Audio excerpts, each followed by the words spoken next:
Alright. Welcome to another build, you Clint Eastwood loving bastards. This time it's a gunslinger. The best way that I could think of making a gunslinger is a combination of hunter and fighter. Fighter's got some really nice bonuses that complement gunslinging style fantastically. As with every build, you can change a couple of things, you can multi-class into something else, but this really is a true gunslinging style and it's very bloody effective. This is the build. As I always do with DPS characters, I put Constitution and Resolve at minimum and then buff it slightly through items and so on. Others are at maximum except Intellect. Intellect is at 15, just so that we can get more ability duration from Discipline Strikes, which helps preserving Discipline points. From the classes we have Fighter Black Jacket. Black Jacket gives you additional weapon set at start and it also reduces recovery time penalty when switching weapons. This is important. Penalty is that you lose constant recovery, which is not needed for ranged character anyway. For Ranger I went with Sharpshooter because we receive these two nice bonuses depending on the distance that our target is at. Penalty is slower recovery time and lower deflection. We don't need deflection that much. Recovery time is a bad penalty, but we can counter it in some other ways. As for race, I went with Heart Orlan, but you don't need to. I like the passive here. When Heart Orlan attacks a target that is also being threatened by a teammate, they convert some of their hits to crits. So it means you should always target an enemy that your frontliners are attacking at that moment. Skills are not important. Up to you what you want to do. If you're afraid of putting such huge debuffs to your health, deflection and will rating, then reduce intellect a bit and just distribute those points into Constitution and Resolve. It's up to you really. I like this setup, it works for me as long as I have a proper tank. I also chose Bear as my companion, mainly because Bear is a good tank. So if you have a normal tank in your party and the Bear, you shouldn't have that many issues with other enemies. As for abilities, there's all sorts of things here. From Fighter tree, from active abilities, what you need is Disciplined Barrage and upgraded to Disciplined Strikes. Disciplined Strikes give you Intuitive, which in turn gives you boost to Perception, which in turn gives you more accuracy and more chance to score a critical hit. 50% of grazes is converted to hits, 25% of hits is converted to crits. Absolutely amazing buff. That's why I went with High Discipline, so that we can have that buff for a longer time. From Fighter stances go with Conqueror Stance upgrade because it gives you accuracy bonus when you're hurt and deflection bonus when you're bloodied. Very nice stance that can help you out in certain situations. If you don't feel like Fighter stance upgraded to Conqueror stance is worth it, then you can put points into Vigorous Defense and upgrade it to Refreshing Defense. This will give you a lot more survivability if enemy targets you. Penetrating Strike is an important active ability because sometimes you're gonna fight enemy that's got a high armor rating, which will reduce your damage. So you want this at that occasion. That's all there is to it from fighter abilities. Now from passives, important ones are Arms Bearer, because it gives us additional weapon set, which I'm gonna explain when we get to demonstration part. Confident Aim, 2 weapon style, weapon specialization upgraded to weapon mastery, improved critical, uncanny luck, and quick switch. All these are a must. From ranger active abilities, go for upgraded mark, because that way you won't have to waste hunter points in order to put mark on every single target. This way mark will jump to the nearest enemy. Upgrade wounding shot to accurate shot. This is optional. If you wanted evasive roll upgraded to evasive fire, it can be useful in certain nasty situations. Concussive shot is optional, and that would be it from active abilities. From passive abilities, you need Gunner, Marksman. This is also a good upgrade if you want it. Stalker's Link. The ranger now also gains an accuracy bonus when fighting any enemy threatened by the animal companion. It's the same bonus as Hearty Orlan's bonus, which means if you target an enemy that your animal companion is targeting, you're gonna receive accuracy bonus. If you want, go for it. If you don't like some of the other options that I've chosen.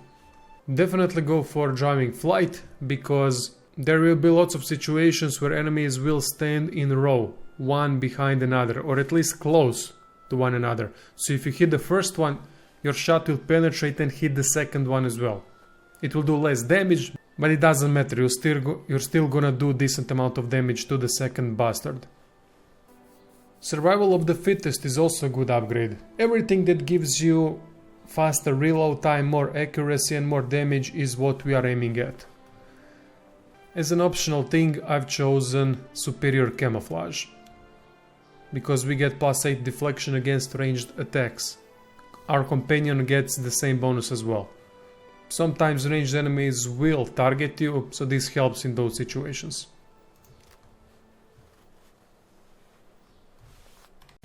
Now this is the cool thing that is fantastic with Black Jacket and Quick Switch passive bonuses.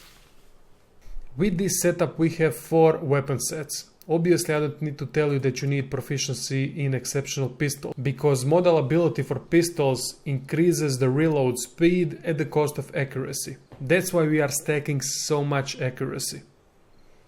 With these 4 weapon sets we have 8 shots at the beginning of the combat. There is no recovery time penalty when switching weapon sets with this setup. So that means we shoot these 2, immediately switch to these 2, then to these 2, and then to these 2. After that, it's a traditional combat. But these 8 shots will kill anything. That's the whole point. That's why I believe this is the best setup for a gunslinger. For armor, choose something that doesn't have high recovery time, although Armored Grace passive bonus from Fighter 3 negates some of the recovery time. Also upgrading your crit damage would be a nice addition as well. Now for the demonstration part. I've purposely removed Bear from the battle so that I make it as tough as possible for me to survive, and I also removed the sword from my tank so that he doesn't do any damage. At the beginning of the battle, immediately choose Discipline Strikes to receive intuitive bonus, and also put mark on an enemy that you want to kill. And now here comes 8 shots.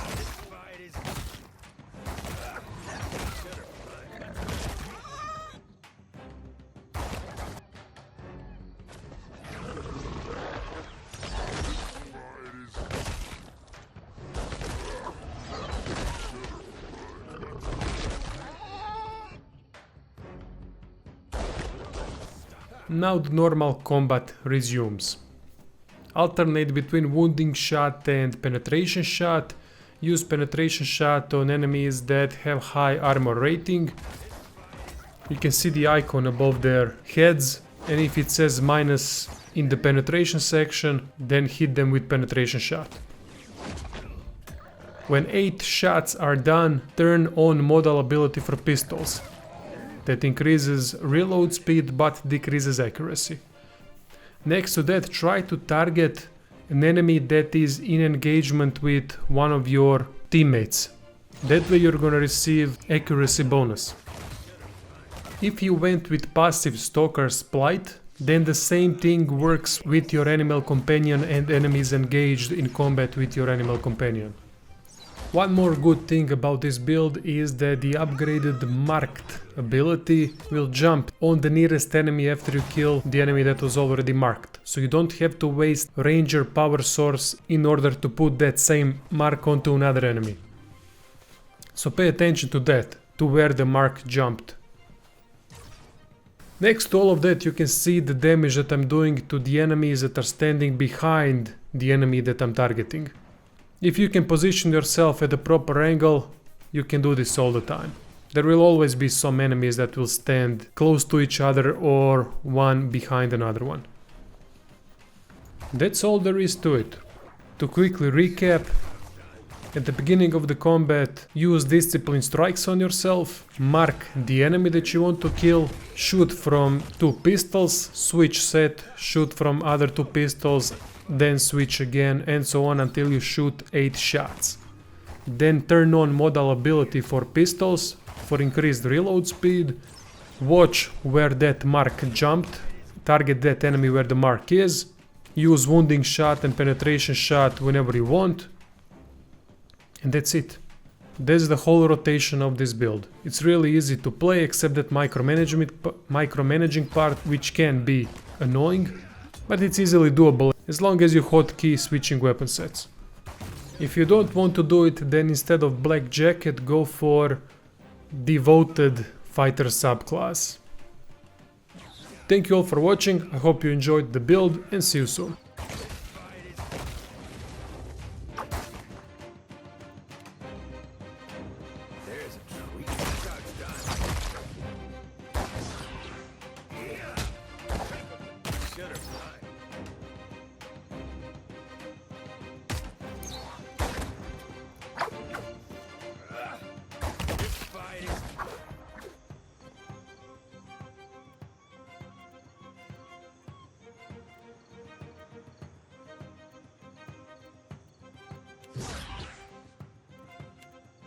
There's something special. Take him down.